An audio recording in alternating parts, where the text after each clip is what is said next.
Hello there. This is the Nerd Academy podcast, Knights of the Nerd Republic, popping in again to do a quickie Andor episode review. I'm not sure when a full length podcast episode will be out about this week's episode. Um, Another quick little dose of housekeeping. We're not going to be covering She-Hulk week to week. We're going to do a big season review when the time comes, but that's neither here nor there. Got some stuff going on, so not sure when a full episode podcast review will be out. So I'm not going to make any promises on that front. However, I did want to pop in and give my brief thoughts on episode 4 of Andor. This show is incredible. This is my favorite episode so far. I love the tension that is building between Cassian and this band of insurgents that Luthen linked him up with. I love their entire vibe. I love their interactions. I love seeing Vel. Um, I love seeing how much she doubts Cassian privately to Luthen. And then I love the face turn that she does because she's following Luthen's orders. Clearly, these folks don't even know about Luthen, which I find incredibly fascinating. Um, and in a situation like this, you gotta play all your cards close to your chest because you don't know who's gonna rat you. You can't afford to take risks, and you don't have the luxury of getting to know exactly who all's working for whom. Um, you know, Val and her rebels are at the behest of Luthen, and Luthen is at the behest of Mon Mothma. Um, Very, very fascinating interaction. Um, I also love Cassian taking his adoptive father's name as his cover. I think that's very beautiful. You call back, again, Star Wars is about family, Star Wars is about redemption. It's those two things at its core, and hope. Which is kind of like the synthesis of those two things in many ways, in Star Wars at least. And I think the Cassian taking his father's name, there's your fatherhood connection, which again is baked in the Star Wars. Um, I love the Coruscant intrigue, both with the ISB, which is so cool. It's so cool to see basically the Imperial CIA playing a role in this story. Um, Very excited to see where that develops. Cyril Karn is back on Coruscant now, so there's clearly going to be a team up between Cyril and our main ISB agent, who's clearly trying to climb the ranks. And it looks like they have a shared ideology and are both incredibly committed to their causes. And that's something I'm looking forward to unpacking more of. Um, Before we go any further, I also just want to call attention to ye old. There's no Easter eggs. Um, those of you who are aware of the online discourse are familiar with the nonsensical complaint that Andor didn't have enough Easter eggs and therefore would not feel enough like Star Wars to the general public, which is, first of all, an asinine thing to say. Um, and we also had the quite funny definition of what the hell an Easter egg is, um, courtesy of content creators who shall not be named. Um, but the idea that like an Easter egg is the existence of Darth Vader, or the Easter egg is the Death Star. No, that's just part of the story. And here we get more of those like straight up Easter eggs. Last week there were plenty. Obviously, the main one has been that Cassian's sidearm, the blaster pistol he uses, is the one from um, Shadows of the Empire, I believe, is the game it's from. I believe it's the Dash Rendar pistol. So hey, Levi, you got what you wanted. Dash Rendar's canon, at least his gun is. Haha. But in this episode, again, there's so much going on. There's Mandalorian armor in Luthen's little curio shop. Obviously, he mentions like the Powin cudgel thingy. And in the back of that very scene, my favorite Easter egg is the Lord Starkiller armor from the Dark Side ending of The Force Unleashed, specifically his more Vader-like helmet. Um, for those of you unfamiliar here, I'll throw it up on the screen. Um, it's a very interesting design for this armor. I couldn't quite tell based on what we see in Andor, whether or not what we're seeing is there's like a flared, almost like a sunrise kind of that helmet, and part of that armor on display in Luthen's shop.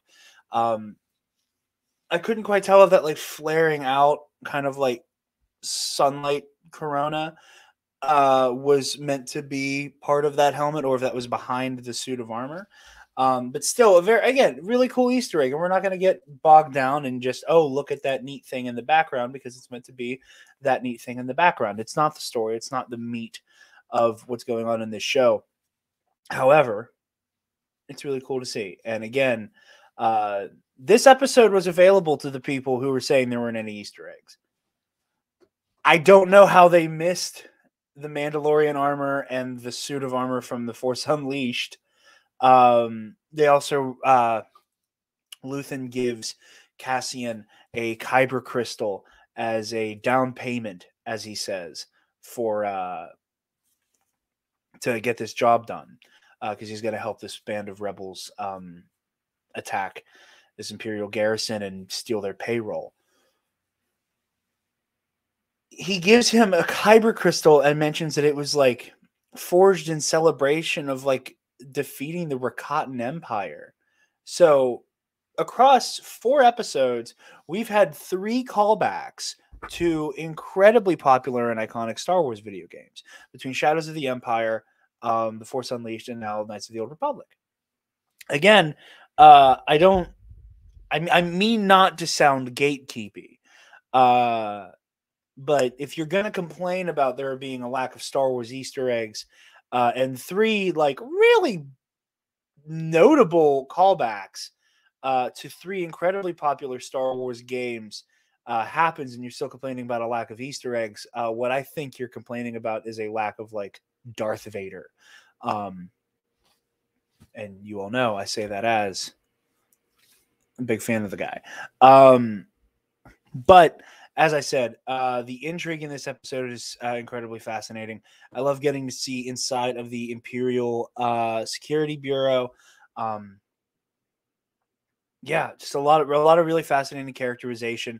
It's, again, as we discussed in the last like full length like podcast review of the first 3 episodes of the premiere. It's nice to get Imperials who aren't just like plays on Grand Moff Tarkin. You know, like not every Imperial has to feel like Willis Tarkin. The major who's in charge of the ISB, he doesn't feel like he doesn't feel like Tarkin. He doesn't feel like, you know, this arch villain. He feels like a bureaucrat doing a job. Not unlike Karn's boss, who also faced the consequences for Karn's botched operation in the first 3 episodes, or in the 3rd episode. So yeah, very excited to see where that storyline goes. Obviously, I think that the woman that we're following with the ISB is going to team up with Karn's. I think the writing's on the wall with that. And with all of that being concentrated on Coruscant, and that being Luthen and Mon Mothma's base of operations, also could be very problematic there.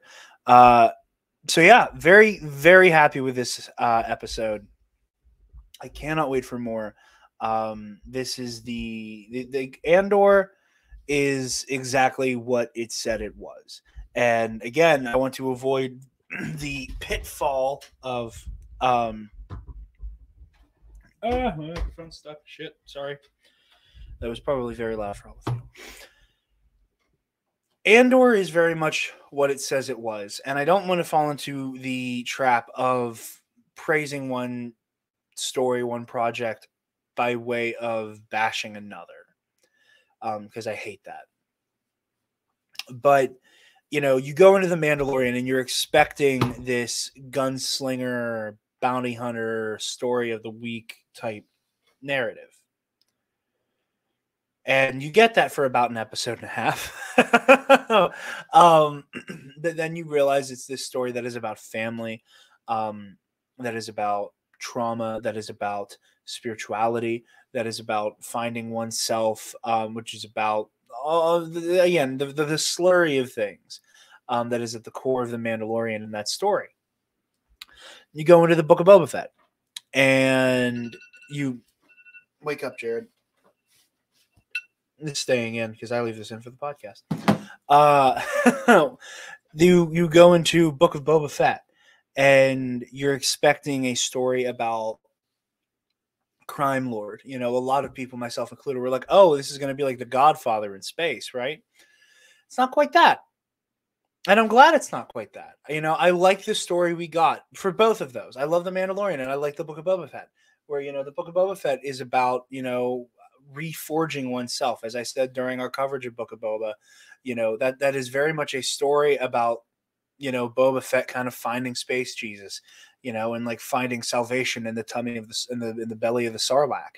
Obi-Wan Kenobi was exactly what I was expecting. So I can't really say much on that front.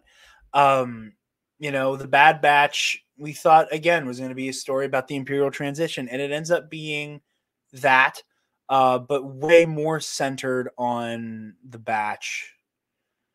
Not unlike Book of Boba Fett, that like journey of self-discovery. Andor, and again, that doesn't make any of those shows better or worse than the other. Andor is the political thriller you were expecting, and I'm loving every second of it. I want more of it. I really, really hope we get more of this Sly Moore name drop that we get with Mon Mothma's cushy husband, which, Criff that guy. Who again, and that's another fun dynamic here, where you have people who are trying to affect change from within, having to have the rude awakening of the fact that the system is broken deliberately.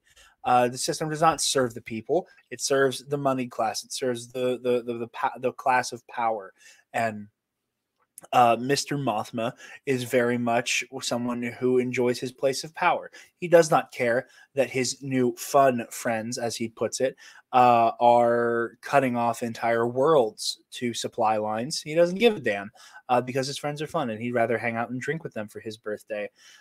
Even though these are people who, every time Mon Mothma takes a step towards actual humanity and takes a step towards providing the galaxy with some amount of humanitarianism, they do everything in their power to counteract that.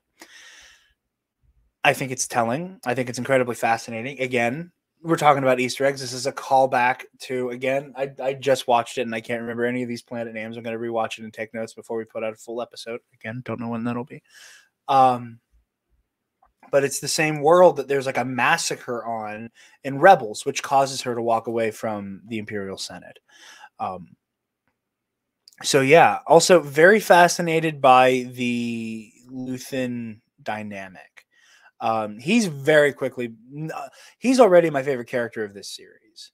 And he's already, now granted, I don't have a lot of non-Force sensitive favorites, as I've talked about before. I'm a Jedi guy. I'm a Force guy. I just realized I never changed the name from the last episode of KNR, so it still seems like Spencer's here. He's not, obviously. But I don't have a lot of like, oh, I love this character so much when they're non-Force sensitives. They're characters I engage with less than others. Luthen is a fascinating guy. I thought for certain, because obviously we see him, don't you want to fight these bastards for real? And he has the thinning hair, right? And then we see the other things from trailers, the other scenes, when he's in, again, his little curio collection, whatever, and he has kind of like the wavy curly hair. I thought that was going to be a flashback. To when he had longer hair. I didn't realize it was a wig. And the idea that Luthen's just entire physiology changes, like he puts the wig on, like in physiology, but he presents so differently. He's not a Mon Mothma who is going to wear the same face wherever she goes. Luthen very much has an alter ego when he's dealing with, fomenting, pockets of fomenting. But yeah, like I said, I will try to have a podcast episode out soonish. I have some stuff going on in my personal life. Chewbacca, my doggo, not doing too well. And that's neither here nor there. But there may not be a full episode this week. What happens, happens.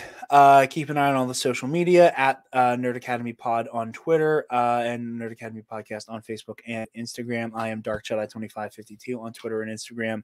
So go follow me there. Again, also for updates, be sure to like, comment, share, subscribe, do all the things. Thank you so much for watching, and may the Force be with you always. Stop! Move away from the cookie jar!